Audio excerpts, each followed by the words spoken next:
snowmobilers. Use a lot of, we could use a good like 8-inch. Right. No, I tell you, it's they've been trying to groom and stuff a little bit. I know Ideal was out and they can do the ditches, but even the trails. I was talking to Dave Gunther the other day, and he's like, it just beats the groomer so bad that they're trying really not to go out on them. And we need more snow, but. Well, actually, for me in snowshoeing, it's been fabulous because I have my little track, you know, and not too much snow to go through, and Right. yeah, it's been pretty good. So Running through powder is not fun, I can imagine. I'm too old to do that. I need Right. not too much. Although I think this year, you know, the regular snowshoeing, I don't think you could buy a pair of snowshoes anywhere. People are just Isn't that out. something? They're Yeah, just out. How fun. Yeah, we have some that we rent out, or we don't rent them. I just let our guests use them. And some people had said that they were looking for some on the way up and couldn't find them for their kids. So fortunately, we have children's sizes as well. But I mean, it's like I was at Fleet Farm the other day. It's like you can't buy an ice fishing rod. You know, you can't find any ammo or anything. It's just crazy. It's like, in fact, one of the guys I asked, like, "Are you guys going out of business?" He's like, no, we just can't get it. So There's a gun shop that I learned about that is on, I think it's Highway 23 between Little Falls and Piers. And it's called like the Spot or something like that. They had a ton of ammo.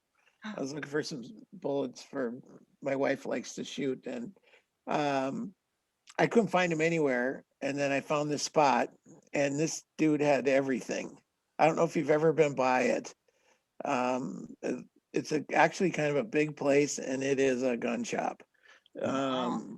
And they had everything. I was really impressed. well, he's one of the few. So Yeah, no, I mean, That's I the co- big conversation down here is nobody can find any ammo. right.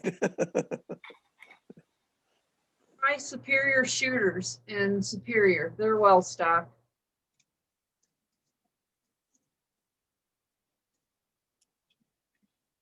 We're getting our screen populated a little bit. It's almost the whole Brady Bunch now on my screen. This is kind of what we do all day, Joel. I know, I just got off of one. I had to I know testify. you do. I had to testify in a committee today, and that's it's difficult. It's just not that easy. Because you don't get any reaction from people. You don't know if they have questions that you could follow up on. I mean, it's tough. We're making it through, but it's tough. So, And the thing I miss the most are the sidebar conversations, right, because that was so important. You know, you would come through the caucus and just, you know, we could touch base in 5 minutes and heads up Right. that this is coming or that's happening. And so I think I miss that most of all, because it's really hard to always schedule a meeting right. and not just have those conversations. Well, I mean, there's times I've been in a committee meeting with you where I don't even have to say anything. Just looking at you, it's like, okay, I know where he's at on this one. Yeah, that's right. Okay, Yeah, I got it. I got it. Nothing said, you know. So we'll get back. We will get back to that eventually. So, well, Senator, when we picked our date, we knew that Wednesday afternoons were a little more free, but we didn't know that your caucuses started right at 4:30. We thought maybe they started a little bit later on in the afternoon, 5:30 and 6. So our date to try and get together with some of our resort area legislators, I picked not the best foot forward, but we wanted to have a chance to talk with you and let the people on the line say hi. I see Senator Tomassoni logged in. I know Senator Gazelka was going to log in, and I see him now. And so I want to be very respectful of your time because I know we're eating into another meeting that you have. And so Senator Gazelka, if it's okay with you, well, we don't have a totally populated screen. I might just have people go around, introduce themselves to you, just very briefly tell you what resort they're at. We'd love to hear from you. But I know that you're the first one that has to log off to go and lead your caucus meeting. So if we can do that, that would be awesome. We do have a few issues we want to put on the table, but I know I can get that information to you. And so you don't need to stay around for that if you don't need to. So why don't we, Mike, well, Mike's not at his desk right now. So Mike and Linda, you want to start us off, and we'll just quick go around the Zoom and let everybody sound off, and then we'll hear from Senator Gazelka. Sure. Mike and Linda Schultz at 10 Mile Lake Resort by Fergus Falls. Next. Joanna? I'll go. James Dago from Two Inlets Resort up by Park Rapids. And I'm just down the street from James. This is Joanna from Brookside Resort, also Park Rapids. See, the Whirlies are on. Kristen Worley, Sunset Bay Resort in Richville. And just across the lake from Jim and Kristen, Karen, my husband Mark, Northern Lights Resort. Sweet. See Hi, Mr. David. Oswald. Kim Osterhout from Pine Beach Resort in Side Lake. Side Lake, that's kind of a snowmobile route through one, right? Some near one, Highway 1? Yes, just south. Jennifer, you need to unmute, then you can talk. There you go. Thanks. Jennifer Bateman with Lake Country Resort Sales. I'm just chiming in here because I want to state, I'm very interested in different legislation that affects both resort current owners who are going to sell, and then of course people that are interested in buying resorts.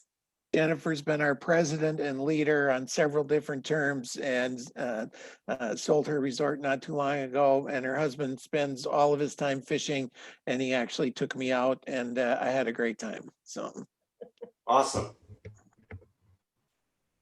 I see Bonnie. Bonnie from Pinecone Lodge in Park Rapids. Hey. Well, we'll let people open up their mics as they need to, but we're glad that Senator Gazelka and his colleagues could join us, and I promised his staff that I would let him greet us first, and I want to follow through on that. We're trying, senators, to figure out the best way to reach out to you in the environment we're in right now. I said on one of these Zoom events that whoever said absence makes the heart grow fonder was really kind of full of crap. We're more worried about out of sight, out of mind. We want you to know we're here. We want you to know we have issues. And so we took this attempt to try and reach out to make sure that the resort delegation that we have, and they've all been awesome, know that everything is getting better, but we have issues, and we want to at least share them with you. So I'll turn it over to Senator Gazelka, and I know you're going to have an op wrapped when you're done, and but we do appreciate you taking the time to log on with us. Well, yeah, and what you do is important. I live on the west side of the Brainerd Lakes area, so lots of resorts in my area. I used to, my family's from the Virginia and Ely, Minnesota area, so lived up in Bemidji. So certainly I've got a lot of connections to resort owners, and realize how critical you are. And you actually, when people show up at your places, it's because they want to have some joy and enjoy life. And so, first of all, thank you for what you do. I know that with a number of the shutdowns and lockdowns and all of that that's happened over the last almost year, that your life has been difficult. Anything that we can do to try to make that better, I certainly want to. The governor and I have disagreed on a number of things, but one of the things that I think we can unite around is getting the vaccine out, so that everybody wants to open up the state and get out there and enjoy your resorts. But in light of that, and Joel, you can maybe give this to me after, but did any of the PPP help, or did any of the $216 million that we put into some business relief. I know some of that may have impacted you, and Yep. for those of you that somehow it didn't impact, it'd be helpful to me, depending on how long this thing continues. So I do think we're at the end of the tunnel, but I've been fooled before, and so so just keep us posted. I know we did a change related to VRBOs, and I for a fairness issue, I think, Joel, that was something that you were supportive of the way we did it. Very much so. Yeah, and so we listen, care about what you guys do. Certainly another area that sometimes gets difficult is overregulation, and that's an area that sometimes it just means we put pressure on. And you've got one of the best lobbyists in the business. When he's on the same side of the issue as me, I love Joel, and when he's on the other side of the issue, I can't stand him. So, but anyway, and we'll try to do this. We've already started accepting 2 people at a time visiting in the Senate. So if there's something you just feel like you need to come in and talk to a legislator, I know I didn't see how many senators are on here. I know Senator Rude's on here and others, but their door is open. So, and they want to be an advocate for what you do as well. And so, just come in if that's what you feel like you need to do. Otherwise, we will do the Zoom calls and be available. And so, any quick questions, or Joel, is there something I need to answer? Senator, this group adapted quickly to getting information out to its members. They expanded their membership by offering free memberships just to get information out to members. We did an early seminar about how to make the PPP program work for people in the tourism business. And so we have been trying to push out as much information and help as we can. But not a lot of them were classified in that the December assistance that you put out as restaurants and that type of hospitality business. But we've been watching carefully, and as we'll have things that will impact us, like our property taxes that we want to address this year. We have a number of businesses that are resorts that can rent out their property to workforce housing, that we don't want that account against their 250 days, so they lose their current homestead resort property tax status. A bill to repeal the Labor Day school start has already been introduced, and that's an issue for us. I know Senator Rude's going to talk about some game and fish issues, so we do have issues, and we'll make sure we're going to do a remote day on the Hill in March, and so we're going to have a chance to talk with you a little more one-on-one. But thank you for stopping in to make sure to talk with us. You've always had an open door, and it's always appreciated. And I would say you like me even when I'm on the other side of you. I do. So thanks, guys. Okay. I'll be looking forward to be part of your Day of the Hill, and again, if some of you guys decide to sneak down, come find me. So sounds good. Thank you, sir. We'll see ya. Senator Rude or Senator Thomasoni, you want to jump on? Sure. I'm anxious to see what you bring me this year for Day on the Hill, because my bookcase is full of all sorts of really cool stuff, and I love it all the time. And you're always so creative so I'm really looking forward to you coming down. We'll probably start our hearings of bills in the week of the February 8th, right around there.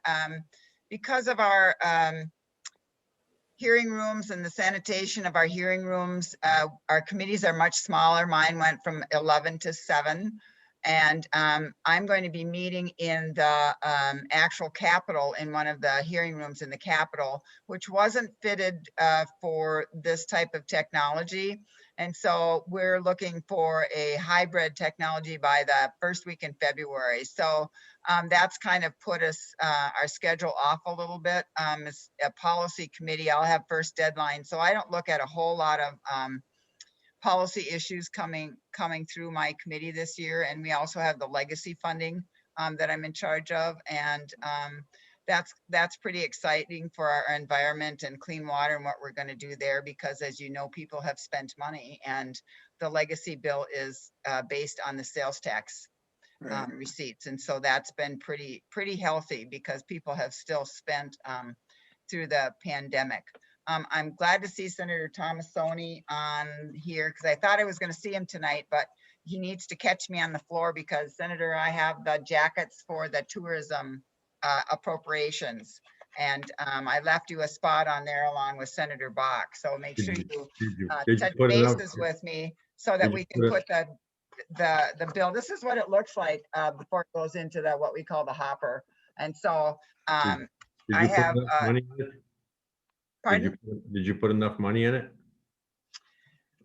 Well, actually, it's pretty good. And today we saw that the governor's budget really, I was pretty pleased with it. It flatlines Explore Minnesota Tourism, but it doesn't cut them. And so that's a big plus. And I think we were all looking for if we could just get through this budget cycle and not get cut and have the same appropriations as last biennium, we would be good. And that's pretty much it happened. I think there was maybe $200,000 more for the Tourism Council, which is a great win for us. I'm pretty excited about that.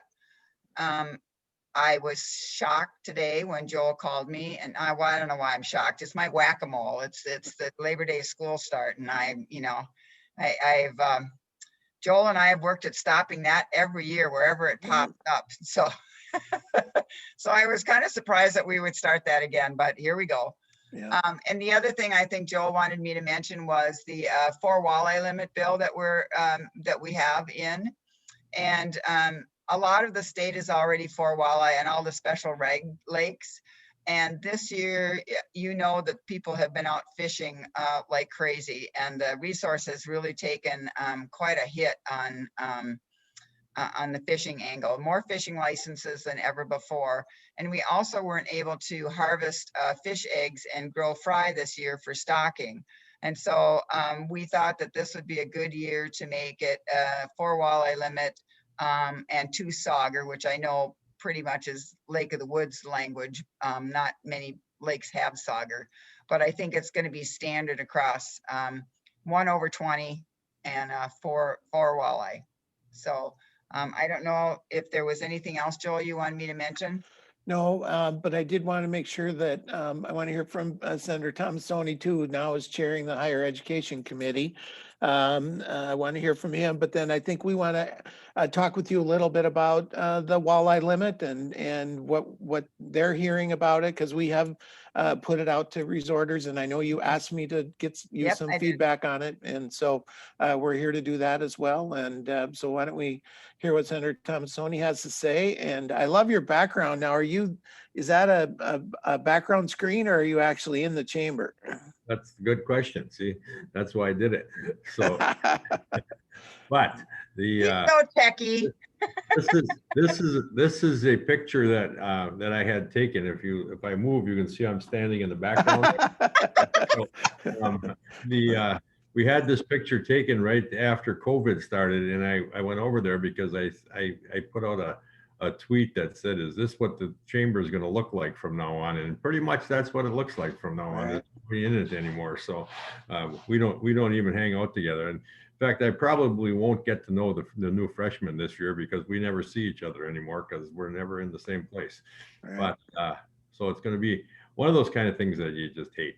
Anyway, so my cabin is on Little Sturgeon, down from where Kim is, and so she's got a real nice place on Side Lake that's close to Bimbo's, if you all know about that. And it used to be Pine Beach. In fact, we were talking about when it used to have a great big restaurant on the site. It burnt down a number of years ago, but it's a pretty nice place now. What I was wondering is, when I heard that some of you are on the same lake, do you like each other, or do you fight with each other? Joanna's my best friend, so this okay, is awesome. Good. That's good to hear. So, yes, and this the Labor Day school start may never, that bill may never end, but we're gonna keep killing it as many times as we need to, because we know how important it is to you guys. But I got a funny, what was, maybe you should tell us, what was your summer like, and what went on as a result of the things that happened with COVID, because I gotta believe you had some kind of some kind of an effect on you. I'm not sure I'm for that 4 walleye limit yet either, but anyway. That's why we're here to talk about it. Okay, all right. To the crew, go ahead and open up your microphone when you, when you're ready to speak. You don't need to be bashful. I think it is important that we let our legislators know that, that how the resort season went maybe didn't spill over into all of our tourism partners. And there's a lot of pain in tourism country, as you well know. So go ahead, team, and let's talk about not only what we've been through, but where we're headed in the future. So. Well, I'll jump on first. Mike Schwieters from Boyd Lodge up in Cross Lake. It was certainly a challenge, especially early on, not knowing if we're going to be open, how it's going to work. Fortunately, a lot of us ended up probably doing better than we expected early. And, like I said, from just a top level, our rents ourselves was one of our better years. Now I have to temper that with the amount of excess expenses we had to go through to allow that to happen. From hiring additional cleaning staff to additional cleaning procedures that were put in place. We went to changing every piece of linen on the bed between guest stays, so that we had to go out and buy double our normal counts on blankets, pillow cases, bill protectors, all that stuff. But the good side of that was that people wanted just to get away, and we offered, and fortunately for us, we have that ability where most of us have all individual cabins. People came up and felt comfortable doing so, but as Joel said earlier, a lot of our concern, or for mine, is in our areas with the bars and restaurants, because they don't come up just to stay at my place. That's not the reason. They're coming up for all these additional amenities and things to do. And it's a real concern. For example, we do a great big parade on St. Patrick's Day. It brings about 20,000 people into Cross Lake. We just met with the chamber last week and made a decision not to have the parade. And I'll be honest, the reason for it was the bars and restaurant people on the committee said, if we bring 20,000 people in town, I can't keep them out of our establishment. And we're going to get, if we have the state or health department come in, they're going to shut us down. And that's, it's pretty sad when they're telling us, don't bring people here to help us out, because right now our limits are so restrictive, we can't do anything. And we can't even bring on additional events and promote those for the year. So, so we made a decision early to say, let's just wait. We'll come back bigger and better in 2022. So. Okay. More. What kind of I think you guys all kind of shook your heads yes before, but how much did the COVID relief funds help you in mitigating some of the problems that you might have run into? A lot. And Mike might be able to speak to this a little bit more. Mike at Cedar Point, he and I were talking the other day about how if it wasn't for the PPP loan, we would not have hired back the staff that we did right at the beginning of season. Because at that point in June, late or even May, we were all freaked. We were pretty much, I wasn't sleeping. I probably had a 3-week stretch where I might have gotten a couple hours of sleep every night, maybe. I hands down the most stressful season ever in 21 years. This will be my 21st season doing it. But that PPP loan really was effective in relieving my mind and going, okay, you guys, why don't you start coming back? We had to figure out so many different things, which we all did. And I was so grateful to be part of the CMR at that point and having a group of people constantly chatting on a group, trying to disseminate the governor ordinances every few days, because it seemed like the information kept just changing. And so it was really instrumental to have a group like this. And our motto is really resorters helping resorters. And that really happened. So we ended up being okay at the end of the season 2. But I think that stress certainly put a lot more white hairs, and I don't know how many years it took off my life. What it did to my hair. Yeah, be happy. Be happy you got hair. In place. We're fine. I'm okay. I tell you though, the little resort across the lake from me with little 5 cabins, they did not open. They had one main shower house that all their cabins shared, and because of that shared piece of it, they were not able to open this last summer. And we had 4 campsites with a shared lodge bathroom. We also only took self-contained campers. We did not take overnight camping because of that shared bathroom space. So that was a little, limiting, but it wasn't a big thing in the big picture. But yes, thank you very much for helping support the PPP loan. That was instrumental in helping us get back on our feet and having the confidence to go into our season. So I'll talk. Mike and I have been at our resort for a long time. It's been since 1906 in our family, and the most stressful year I think ever. And I think of my father-in-law, and he would have been rolling over in his grave. We also run a restaurant along with our resort, and our sales were down 80% from the year before in the restaurant. So luckily our resort did well, but and I will tell you, we definitely took advantage of the PPP and any other grants that were coming through, so that was definitely helpful. I'm the membership chair on this board, and so I get to the opportunity to talk to many resorts, and I did talk to a few up in the Northwest Angle, and they are suffering up there. So I know there's not a lot of resorts up there, but the ones that are up there are just hugely suffering. So I know one of them, I think, hardly had any reservations all summer. So did any of you run into the issue of laying off employees who then started getting $600 a week in unemployment comp, and then you couldn't get them to come back? Did any of that, did it happen? Oh, yeah. Yeah. Yes. And we laid off a whole bunch of employees. We normally have a staff of about 35, and we ran with about 12 people. So we laid off a lot of people.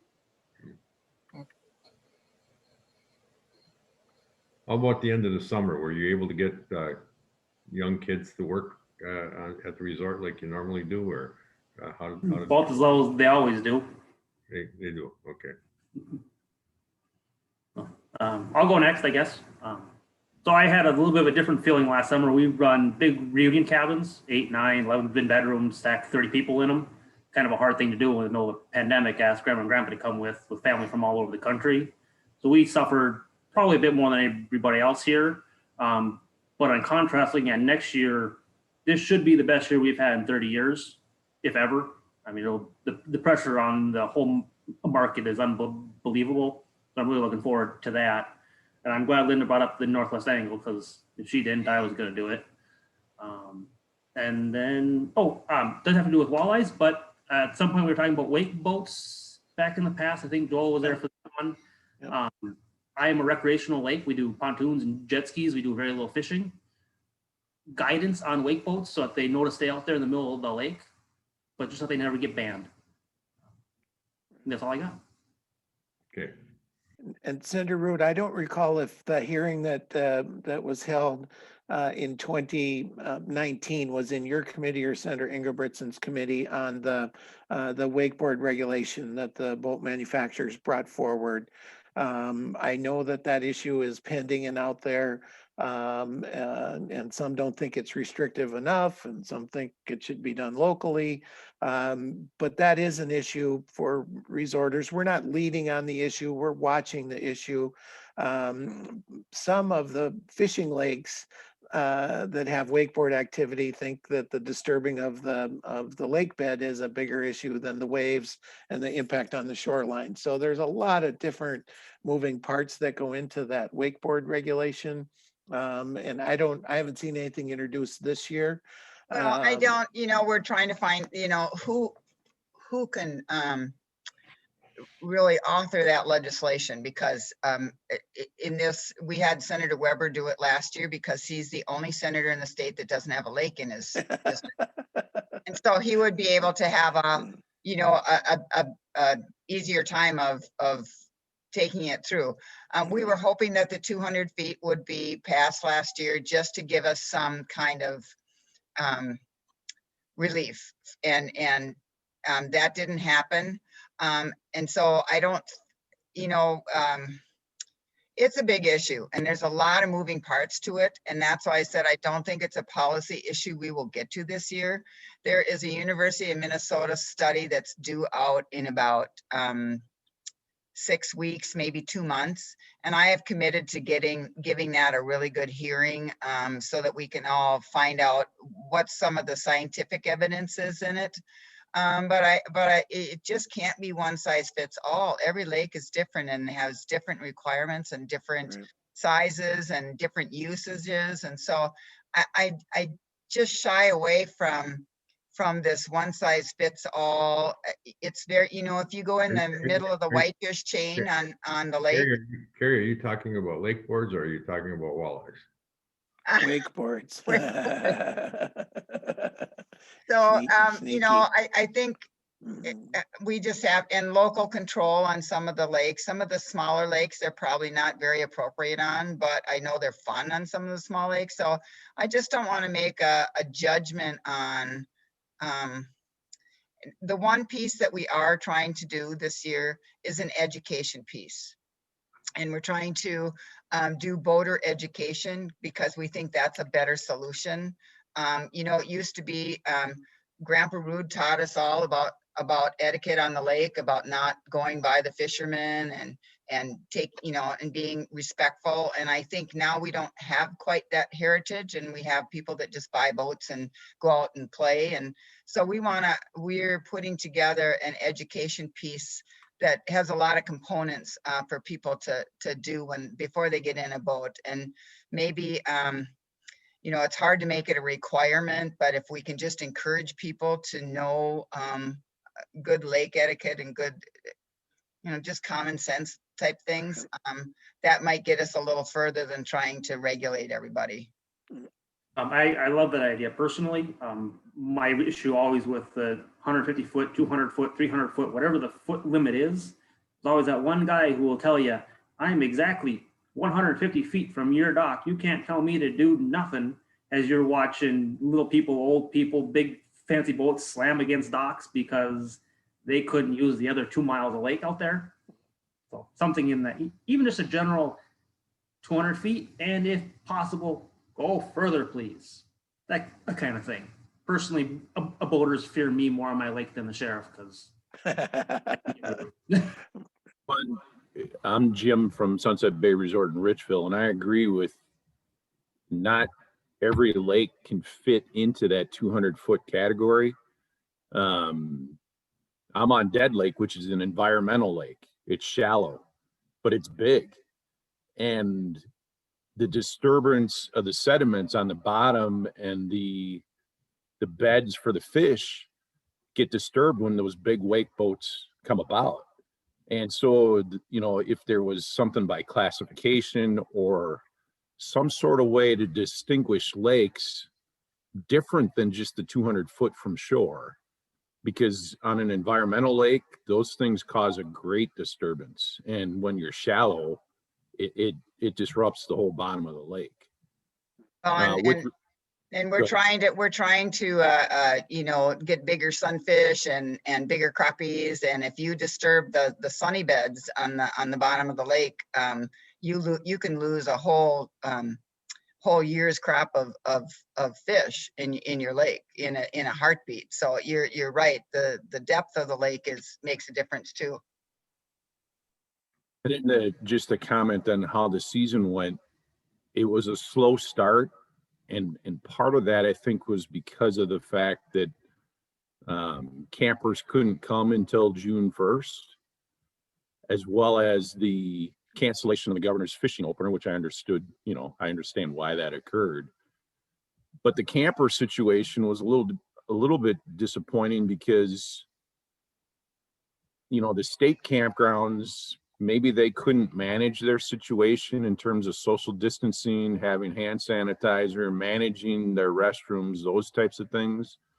But as a resort, I believe 99% of us could have managed that and did manage that throughout the summer once we were able to open. So when you look at, the DNR made that decision not to open those public campgrounds at the state parks, and it affected our campgrounds also. So maybe if there was some conversation that would take place, how we were going to manage our private campgrounds versus those public campgrounds, maybe decisions could have been made differently on those. Yeah. And that wasn't from a lack of effort. We had lengthy conversations with CMR and email calls, and we met with Commissioner Grove at Economic Development and the Health Department, and we tried to explain best practices and protocols, but they weren't ready to rip the Band-Aid off on campgrounds until they were ready, and there was some opportunities lost, like there's been and we all recognize in a lot of areas. And we have I represent companies that still aren't open yet. If your business is promoting concerts right now with 5,000 people in a stadium, you're out of business and you're not coming back for a while. So we've had pain, and there's still a lot of pain going around in all kinds of areas as it relates to bringing our economy back. So that's just an example we lived, and we know there were a lot of others. So just one comment on post-Labor Day school start. If there was ever a year to not have school start before Labor Day, this is it. I mean, your bars and restaurants in this state are getting killed financially, and eliminating another week of the summer by starting before Labor Day or 2 weeks, whatever that amounts to, is a killer for those bars and restaurants, not just resorts. I mean, the surrounding communities in these small rural areas rely on that tourism activity late summer to keep open, and it supports them through the fall. It's very difficult to have communities, schools open early. It takes away from all that tourism business.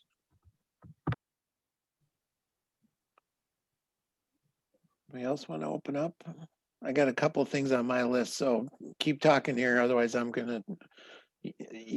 usually not at a loss for something to. Yeah, and I am going to have to jump off here pretty quick. So. Yep. There was in the chat, a question got asked, Senator Root, about the walleye regulation. Maybe have you talk about that. And the question essentially was, why don't we let the DNR manage individual lakes, kind of like they are, versus a overall walleye restriction, if you will, on numbers statewide. So I'll toss it back to you, and I'm sure you've heard that a number of times, and I think the rest of us would kind of like to hear the background on that regulation that you're proposing. Well, I think they just want to make it standard statewide. Most of the special reg lakes have 4 walleyes, and they're just looking for conformity across the state instead of a piecemeal approach to it.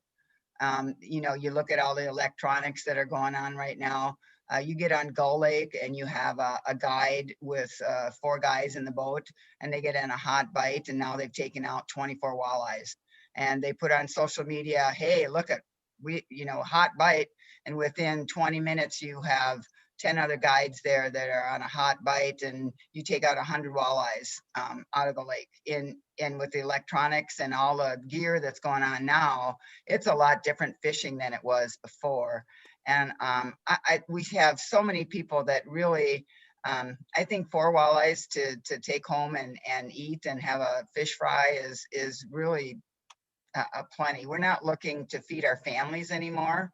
It's sporting, it's fun to fish. A lot of people are really catch and release anymore these days. So I think the guides are a lot of the folks that are that have the Walleye Alliance and the guides, and Ron Shera from the Fishing Alliance. And they are already pretty much behind this because we know that the resource has been really used a lot this past year, and it will be this next summer too, because I don't look for us to be open up a whole lot more for Have you like guys concerts and those types of things.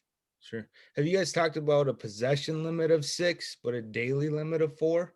Just for like, when we have guests come from South Dakota or somewhere else, they want to go home from with their 6 fish.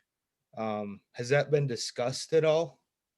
No, the bill is really pretty simple. It's 4 walleye and 2 sauger. It's the Lake of the Woods language. So there isn't any, you haven't changed anything else. And no change to the Very- possession limit. No, it's Got a it. real simple bill. We can talk about it though. Doesn't mean we I can't. understood your discussion when you opened about the pressure on the lakes this past year, as well as not being able to get restocked with the fingerlings and such.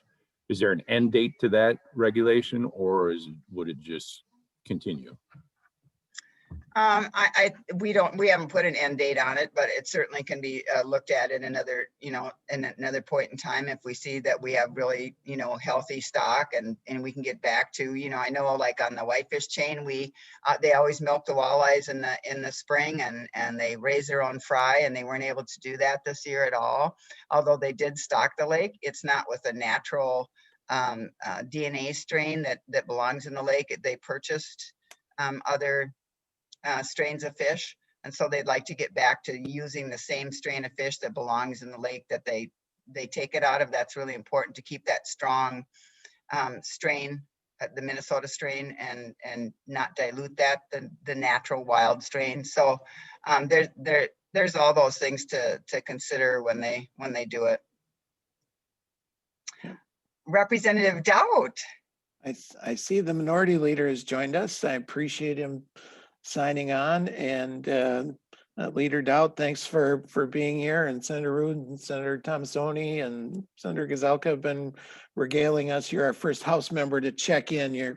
I don't know if your caucus is going long or not, but thank you for being here, and we're just kind of having a conversation about how the season went, what we're anticipating coming up both legislatively and for the season. And so happy to hear your comments about the session. And we probably have a couple things we want to put on your radar as well. Sure. So.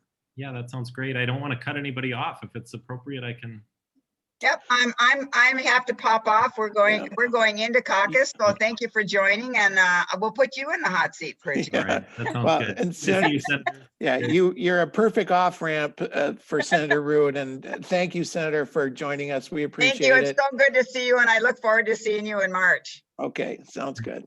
Thank you. Kurt, before you start and before I leave, Joel, you said you had a couple things on the list yet, and why don't you just tell us what they are before I leave too?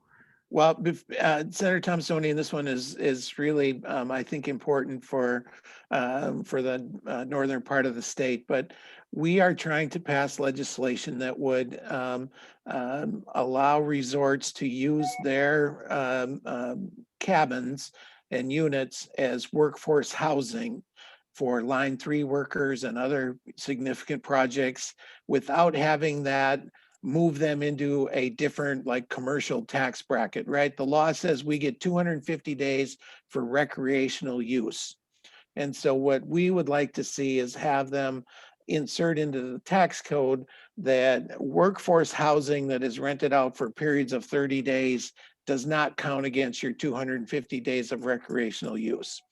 That's a big deal, not for everybody, but in certain areas of the state where we know we have a shortage of housing and we know that these cabins can be utilized, we'd like to try and make that change to see that happen. And no one can afford to go over 250 days because that trips you from your homestead classification into full commercial property taxes. And let's just say 0.5% versus 3% of market value. No one will make that business decision. So we're looking for some relief on that front. We also in that same bill would like to see the legislature adjust the property tax tiers. Our taxes are tiered so much on the first 750,000, so much on the next, up to 1.5 million.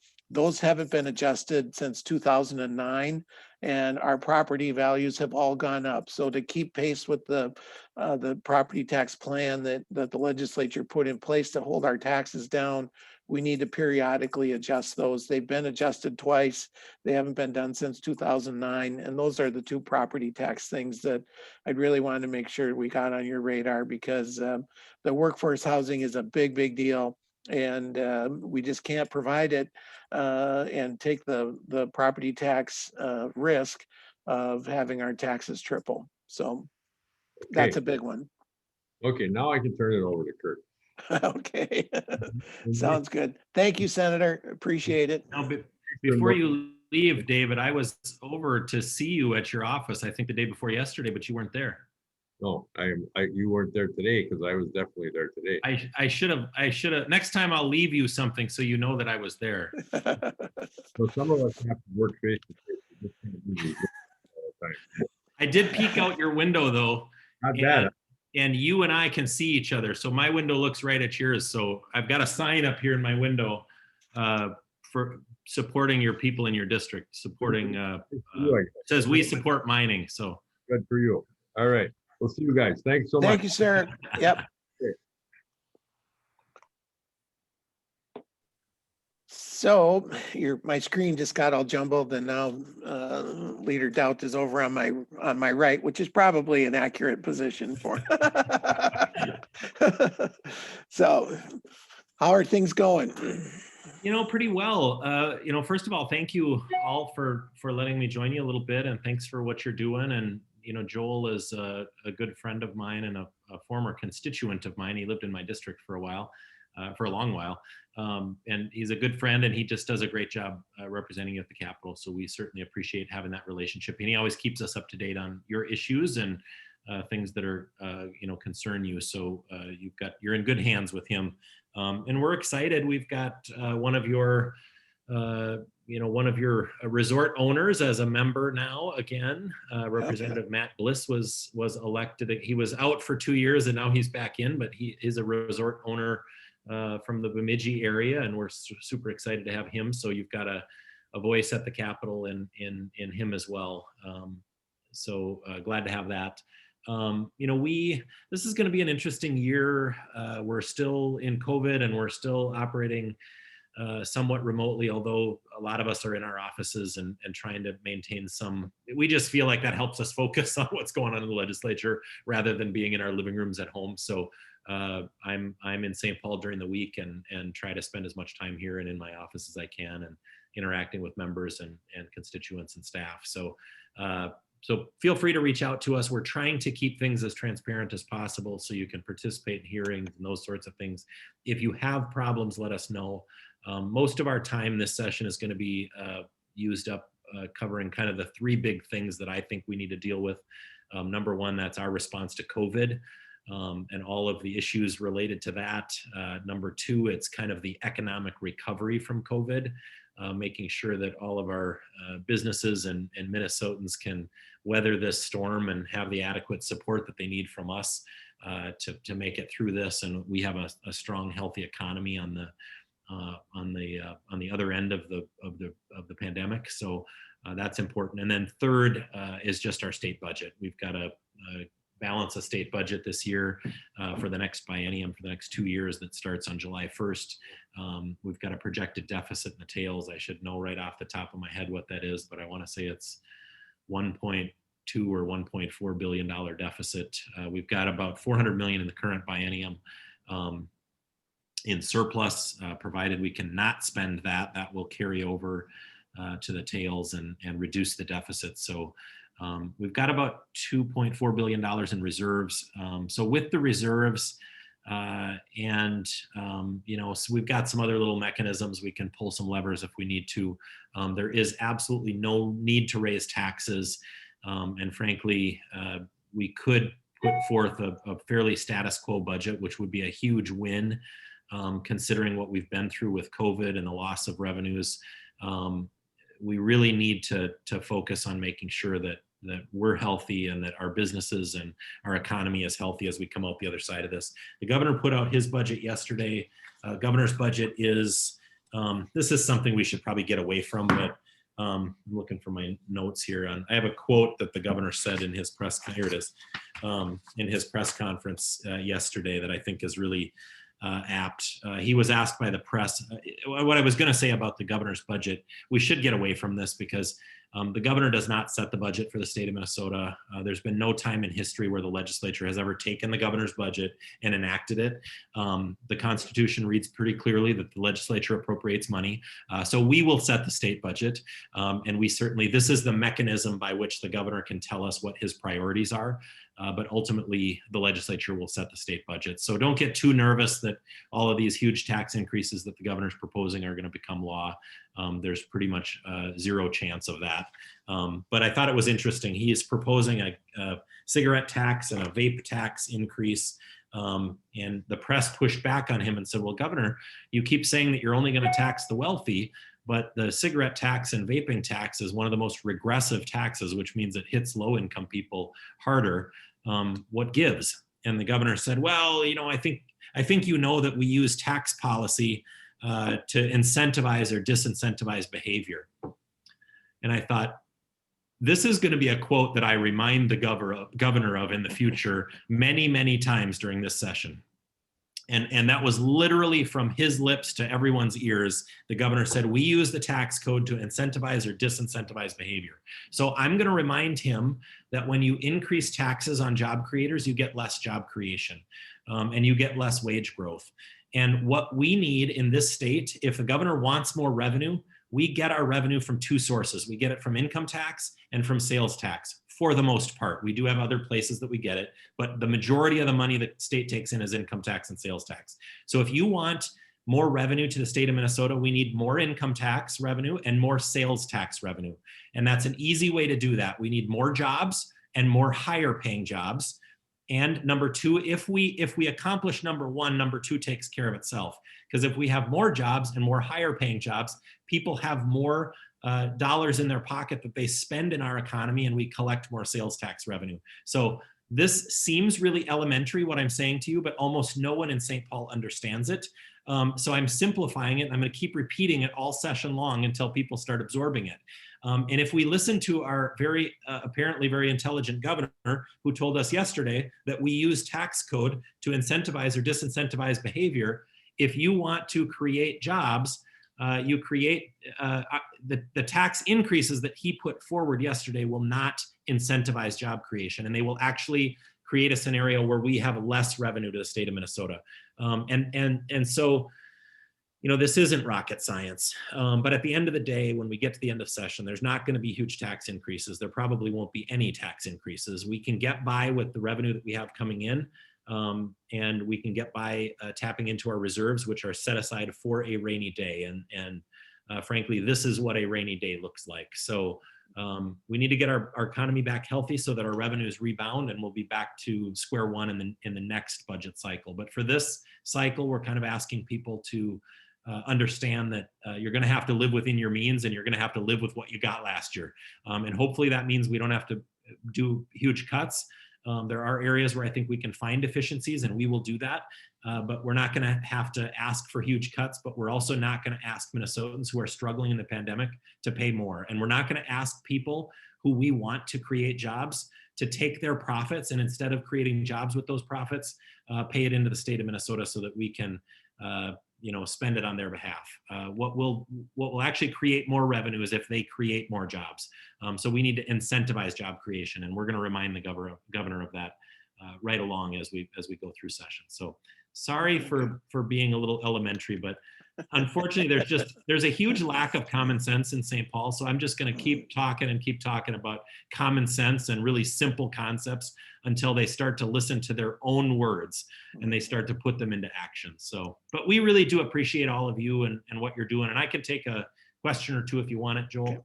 Okay. That'd be awesome. I want to acknowledge and recognize one of your freshman colleagues has joined us on the Zoom, Jordan Rasmussen from Fergus Falls, and we've got a number of resorters from his district on the line that are still with us. So I want to at least acknowledge Jordan. And this guy came to resort country to talk to resorters before he got elected. That's my kind of legislator. I wasn't able to make it that day, but he went to the resort and heard about our issues, and I've thoroughly enjoyed working with him so far. I represent the city of Fergus Falls, so I have a chance to interact with him. And Representative Rasmussen, thank you for joining us. And then maybe after you're done for a little intro, I want to make sure we get back and not monopolize Leader Doubt's time as well. So. Great. Well, thank you, Joel, for the introduction. It is wonderful to see a lot of good friends on this call from Otter Tail County and the surrounding area. And, I had a chance to talk with Commissioner Grove earlier today and share a lot of the concerns that Leader Doubt talked about in terms of the governor's proposed tax increases and what that would do to our small family-owned businesses here in Minnesota. But the other point I made clear to the commissioner is just how important this industry, the resort industry, is to Greater Minnesota and our future. I think you are all our big welcome sign out in Lakes Country and how people get to experience our part of Minnesota. And I think you're one of the big reasons that we're going to be able to attract young families, retirees to our region long term, as they've had a wonderful experience coming to your resorts. And so just thank you for all the work you've done in a really challenging, tough year. And please know that you have a great team down here at the state legislature that's looking out for your issues and working on your behalf. I'll be able to stick on after Leader Doughton, so happy to answer any questions as well, but I want to make sure that you get to ask questions. So, thank you, Jordan. Representative Rasmussen, for joining us. Appreciate it. So fire away, you've got the Leader Doubt here. Now this guy comes to see us every single time when we come to the Capitol. We're going to do that remotely this year, but this is our chance to put issues on the plate for him. So you open up your mics whenever you want to talk, and I'm sure we have things to let him know about. Yeah, awesome. Well, people are getting questions together. Just wanted to say Representative Rasmussen really is a rock star, and we're happy to have him. He brings a lot to the legislature, and it's always fun to have somebody of his young age and perspective, but also with the immense knowledge and background that he's got. So we're really excited to have him, and I know he's got a lot of resorters in his area, and it sounds like a few of them on this call. And Casey is doing a really good job with his PR there, because he's got his resort in the background, and that looks so cool. I got to figure out where Arcadia Lodge is, because I've got to go there, because that looks awesome in the background. Casey, take it away. That was a pretty good That's your segue, Casey. Yeah. Your microphone is silenced right now. There you go. There we are. I don't have a ton of issues. I talked about one with Rudd. It was about wake boats. We're a big play lake, jet skis, pontoons, stuff like that. We don't do much for fishing, so the walleye limit doesn't. I shouldn't say it doesn't affect me. If you restrict fishing everywhere else, maybe more folks come my way, but in the end, it doesn't really hurt me any. So I let her, but anybody who has walleye, talk about that one. When it comes to wake boats and jet skis, though, I live on those, and yet they can act like teenagers with a dirt bike in town, which gets everybody's blood hot, and then everybody calls the sheriff, and where that leads. So language in such bills in the future of, 200 feet's the minimum, but etiquette says get your ass out there in the middle. Pardon the language a little bit. That's typically, most of my guests are more afraid of me than the sheriff, because I have to deal with all my neighbors when they call in and complain about the wake boat that's all of 5 feet off their super long dock and causing issues and all that fun stuff. So I need them to survive, but I also need language that makes them cooperate a little bit more. Yeah, I think, this is an issue that we've seen crop up in recent years, and obviously, these big wakes can cause some erosion on the lake shore. And these wakeboard boats, I'm on a lake, I'm on a very recreational lake. I think when I bought my place 15 years ago, there was probably 2 or 3 inboards on the lake, and they were ski boats, not wakeboard boats. And in the last 10 years, probably this wakeboarding has taken off. And now I think we've got a dozen, and I'm not even on a very big lake, but I think we've got a dozen wakeboard boats on the lake. But what I have noticed though, is that the folks who come in and testify saying, hey, no, we really, this is an important sport. And kind of like you said, people really like to participate in it. What we're seeing is they understand the sensitivity of the issue. So hopefully what we'll see is a lot more education about being a responsible boater. And even though like you said, even though the restriction says 150 feet or 200 feet from the shoreline or whatever it is, that hopefully they'll be out 500 feet from the shoreline, or, really trying to be as responsible as they can, because we've got to, be good neighbors, or there's going to be a ton of pressure at the legislature to shut them down altogether on certain lakes, or to push that out to 300 or 400 or 500 feet or something. So we would prefer not to legislate that, because we never like to get in the middle of and this is something that could be a really hot issue on both sides. And we never like to get between two feuding people. You get caught in the crossfire, and you tend to lose in that situation. So what we'd like is if everybody, kind of starts an education campaign politely about, hey, let's be responsible and let's keep these boats a responsible distance from the shore, and not piss people off, frankly. Yeah. Yeah. Another thing I think we talked a little bit before you got on was how last year was and treated everybody. I was a little bit different in that.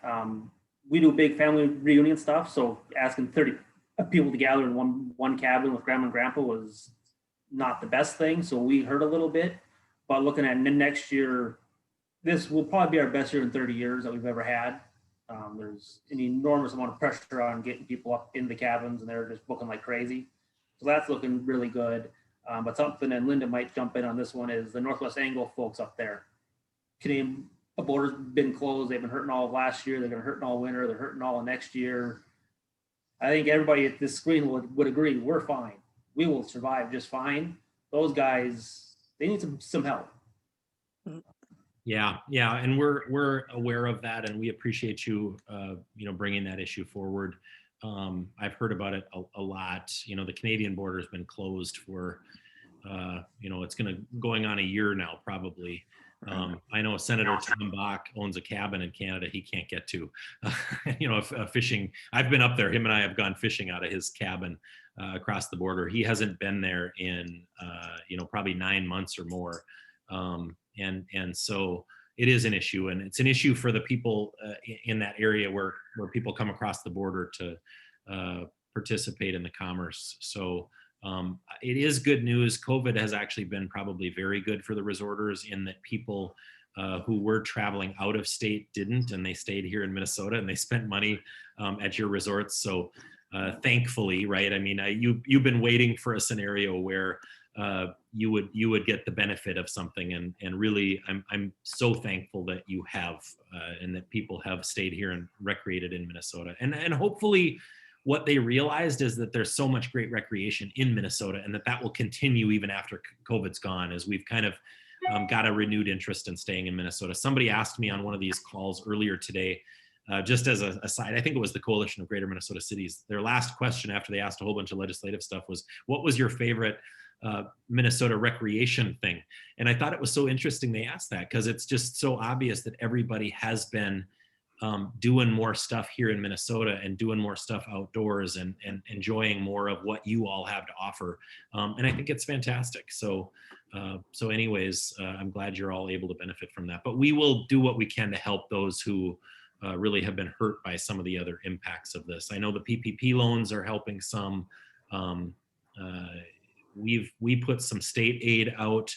Some of that went direct to businesses. Some of it went to counties, and the counties will then put grants out to businesses. So we would encourage all of those businesses to look at what was available through the state. If it wasn't available through the state, contact your county, because they have dollars available as well, and they get to decide how to give those dollars out. So there may be dollars there available too, and hopefully there will be more coming from the federal government that we have an ability to direct as well.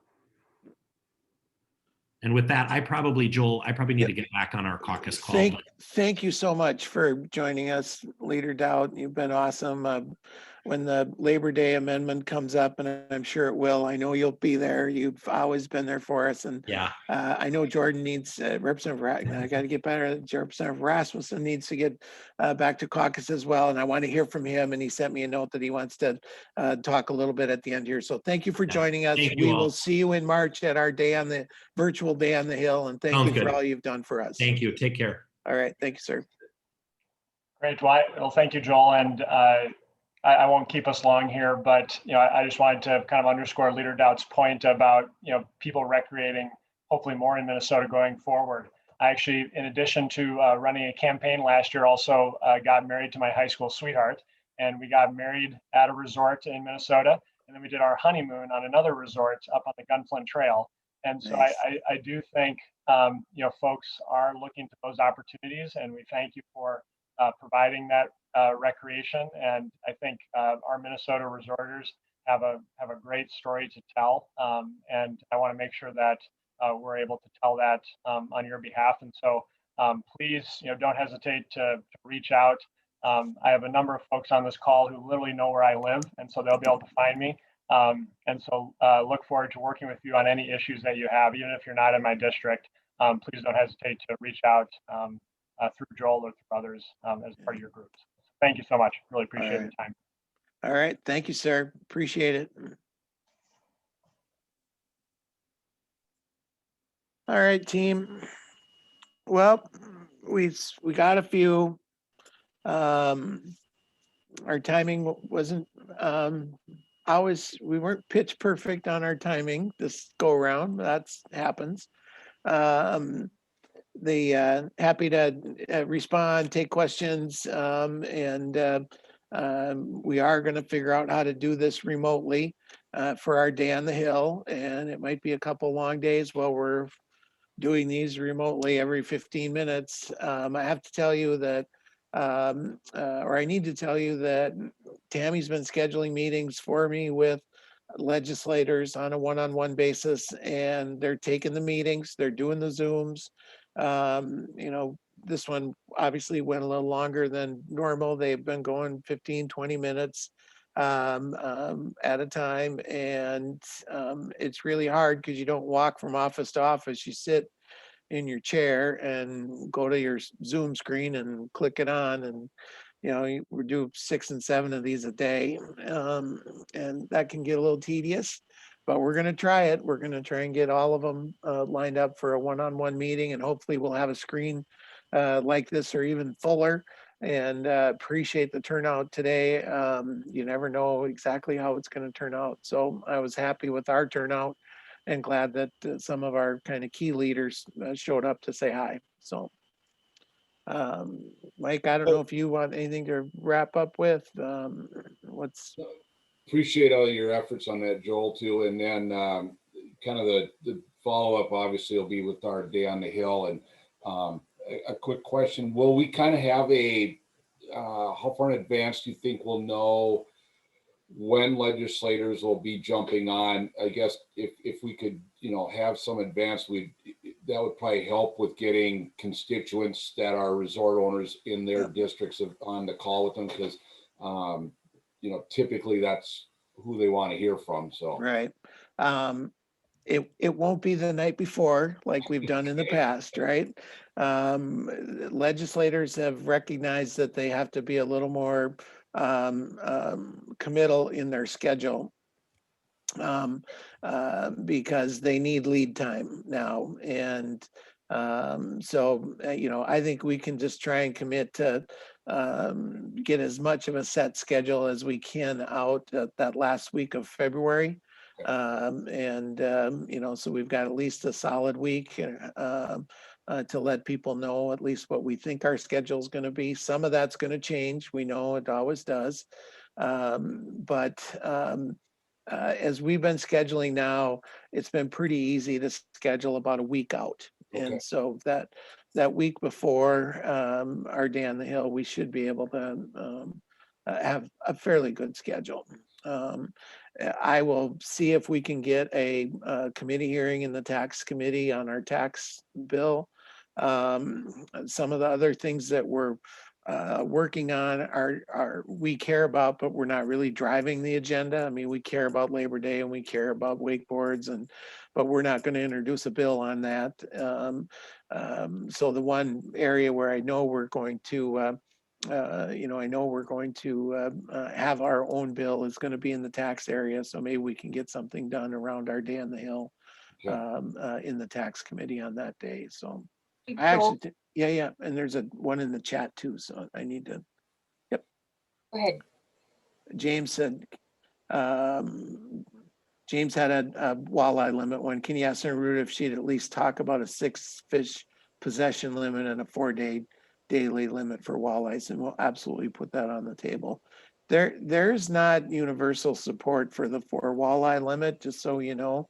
There's a lot of people that have bought into the theory that the DNR's managing each lake by the science on that lake is the best way to go.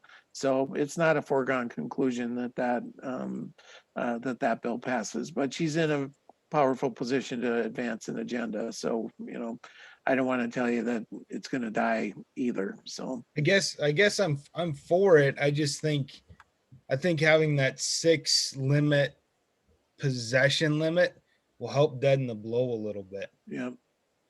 That's just kind of a my thought. I don't think 4 walleyes, if you have 2 people in the boat, you're going home with, 8 fish. That's plenty of fish. But just for guests coming in and they want to come up and it's their one time to the lake and they want to bring their 6 fish home too, I just think I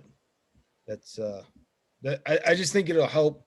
I think it'll help pass it if they run into issues not passing it. Is getting that 6 fish possession limit. Yep. Kim. So on the I'm sorry, Linda. Go ahead.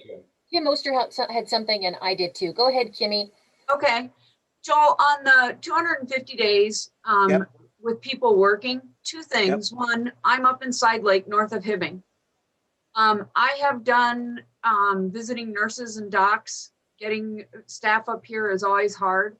When I have to tell the hospital that I can't house their nurse who will not stay in a hotel for 13 weeks, I feel like I'm hurting my community. And there shouldn't be any reason.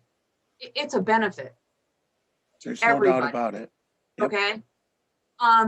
You might also have some of these people look at the pipeline Facebook groups.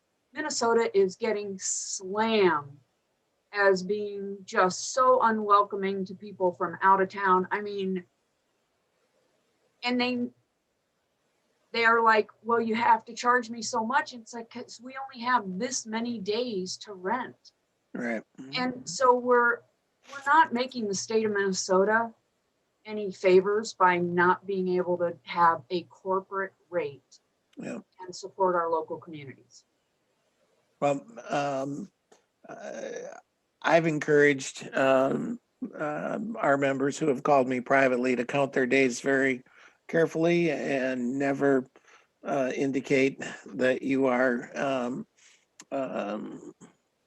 open more than 250 days and take the business, because I think that is an unfortunate situation where you cannot rent on your shoulder seasons and have it count against your 250 days of recreational use.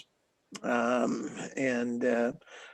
hope we make progress on that, because no one needs to go into a higher tax bracket over taking that extra business, and it is a community benefit and a business benefit when you can do it. So I wish you would have said yes to him, Kim. And maybe you did on some of them, but I'm on the fringe for where the pipeline are, but I've gotten lots of calls, and I know I'd be a horrible drive to Hill City, but people are that desperate that they're looking this far away. right. It's crazy. Well, and you're in the lodging business. I mean, I have one other thing to say about this whole thing. I'm for a long time exemption of it, but personally, I think they could put a bill in tomorrow and get rid of that for this year and next year for health reasons. There is no lodging available in Minnesota healthier than our individual cabins. Right. And if you're protecting the public, we should be able to use our infrastructure that we've got every day of the year right now with COVID. Yep. Doctors, nurses, it doesn't matter. We are as safe as it can get, 10 times safer than a hotel. We're preaching to the choir. I've got And I'm singing in the hymnal or in the pew. I've got a quick housekeeping thing. I was wondering if legislative committee wouldn't mind thinking through procedures for us on Day in the Hill, because this is a new format platform for us. If this is going to be like a 1 day or several hour period of time and people are getting up to leave, it seems a little disconcerting to have a screen where they've left. So could you guys put some thought, like, for example, I was in a writing Zoom class yesterday, and the ask at the beginning was, if somebody's going to get up to leave, just turn your video off and then go do your thing. Just dumb little things like that. But we also I want to make a good impression with the legislators too. And I think the more faces that are shining up there is probably a very impactful thing. So if legislative committee could just put some thought into that and then maybe come up with a few little rules before, I would love that. Personally, I would appreciate just everybody kind of knowing the groundwork and, you know, what's etiquette for us to be able to present. That's it. We get Zoom protocol emailed to us when we testify. I think we can, I know Kayla's done them when we've done our own seminars. You know, this is turn your microphone off. I think turn your camera off if you're if you're going to be away, because it is disconcerting when you see somebody get up and leave and you know the mic's open or they're still around lurking. So I think having that having the camera off, I turn mine off a lot, is a good thing. And you know, I think we also need to do a little bit of it's probably no secret that the people that are on here right now are probably going to be the ones that are going to be leading a lot of our little individual Zoom meetings, even though you're going to have more faces with you. So, you know, we got to remember to keep it moving, stay focused on our agenda, because now it's really easy for them to leave. When they say it's, you know, I gotta go, it's not like there's a door for them to leave. They're just going to turn their camera off and be done. So we got to make good use of that time. And I think that's a great idea, great suggestion. And we have to put some thought into our COVID Day on the Hill package, because they're expecting it. I don't know what it's going to be, but you guys will always figure it out. But we gotta have something in their hands before we do our Day on the Hill. So have you figured it out yet? Is the gimmick created, or? I don't We're think working on it. We're working on it, Kim. Gotcha. I was gonna say I'm no Kayla, but I've kind of learned from the best. I can help out as much as I can with keeping an eye on stuff too for a Day on the Hill. But yeah, we're working on getting them something. Cool. I need direction, by the way. That's why I'm asking for me personally. So thank you for thinking about it, thinking it through, and laying out the groundwork for me before I go in, so I know exactly what to expect. And give me a plan. Okay, you've got 2 minutes. I've got a timer. I will time myself. You know, I got it down. I'm good at that. I just need. You like structure, Kim.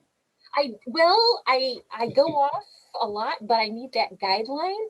And what I don't know, and what I feel like a real dummy is, all these particular senators and representatives came on, but like when Mr. Tomasini was talking about it, Joel just casually mentions he's the leader of the higher education committee. Well, what the hell does that mean? Does that mean college? Does that mean he is not affected for, you know, legislation for elementary school. I don't know, because I'm not there every day, and I don't know which issues are better to talk about with certain legislators. That's what I would really like to know is, that's where this chat on the side might be able to be a bit of a, that actually might be a good tool, you guys, for us to utilize on the side. Maybe chatting with each other about, hey, make sure that we mention this piece, so it's not disrupting. We could really think about using this as a wonderful tool, honestly. Sorry. Not my show. I haven't heard a word from Mr. Arsvold. Good to see you, Tim. Yeah. Thanks for being on here. Good to see all of you. I've missed everybody. I really miss getting involved in all what's going on. So, but there's nothing preventing you from being involved, my friend. I keep up on the chat line. I just don't respond quite as fast as some people do. So if you, as you were talking about some of this stuff, I'm going, okay, if you're going to have a prop or if you got folders, I will go down to St. Paul and I will deliver them on time at the place where they're going to have their meeting, and just walk in, give it to them, and walk out. Our plan right now is to have them delivered the day before we meet with them, so that their staff will know when we have Minority Leader Doubt on the line, we want him to have this packet in front of him, and that'll be our gimmick. That'll be our issue page. That's the plan. So Tim has now volunteered to be Federal Express. If you need a delivery person, I will go down and I will get it done. And we can do that in the Senate office building, I believe, but the state office building is going to be closed to the public for the entire session. So I'm going to have to have a member, a friendly member, deliver them for us because no public is going in the building and in the state office building. And the legislators that I've talked to that are enforcing that rule, the best way to get on the shit list is to show up in that building. So I'm not going. Okay. It is good to see all of you. Yeah, excellent. Joel, how many units do we need again to send out to everybody? I would say if we had 60, that would be more than enough. That's down from our normal number. But our resort delegation is in the, the mid-20s, I think. And so we're going to talk to tax committee members. I would say if we're planning on 60, that should cover it. By the way, for the CMR marketing workshop this morning, when I signed up, I got a packet in the mail. It was a snack bag, and I got a bag of M&Ms, a bag of dried apples, a deck of playing cards, a pad, a pen with Pinnacle marking on it, and something, I don't know what the hell this was for, but it was like a little bead pack that it's a cold pack. You put it in the freezer, and I don't know if they were expecting us to have headaches during the market. I don't know, but it was kind of fun to get that little package in the mail. Right. So I think that's one of the things that Joel was alluding to months back or weeks ago. Yep. That was really fun to get in the mail. I did a seminar in September, and this was an all-day seminar, but in advance they sent everybody a little shot glass and a little bottle of whiskey and a little bottle of rum. I think it was rum, because at the end of it they had a bartender come in and tell us how to make a mojito and a old-fashioned. And so they sent you the stuff to make it and a little shaker, and it was a cool idea. But it connects you back in a way that I think is helpful, like getting that packet for your conference, like you would get the swag when you went there. I think it's helpful. So we'll come up with something good, and always informational, of course. We don't want to go. We don't want to have them saying, "Oh, I can't accept this." I had one legislator, he was wrong, but remember the little fishing poles we had? Remember the fishing poles we had one year, the little kid fishing poles? He wouldn't take it because it was a gift. And I'm like, okay, that's fine. I'm not gonna make you take it, but we don't want to get into those issues, so. Okay. All right, well, good to see everyone. Thank you for being on and staying on so long. My apologies for not knowing in advance the timing of their caucus. There's nothing that I could do about that, but I think we did some good work and look forward to seeing everybody in March, if not sooner, so.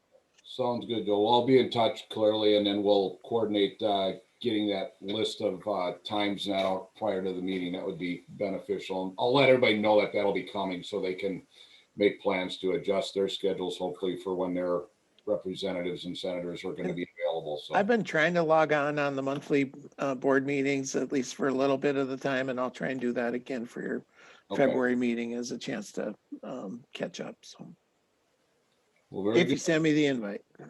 Sounds good. Well, thanks Okay. everybody that joined in, and all right. Hopefully have a bunch more from the for the day on the hill then. So See you, Bonnie. Take care. We'll see y'all. Bye, guys. Thanks, Joel, for everything. Yep. Take care, man.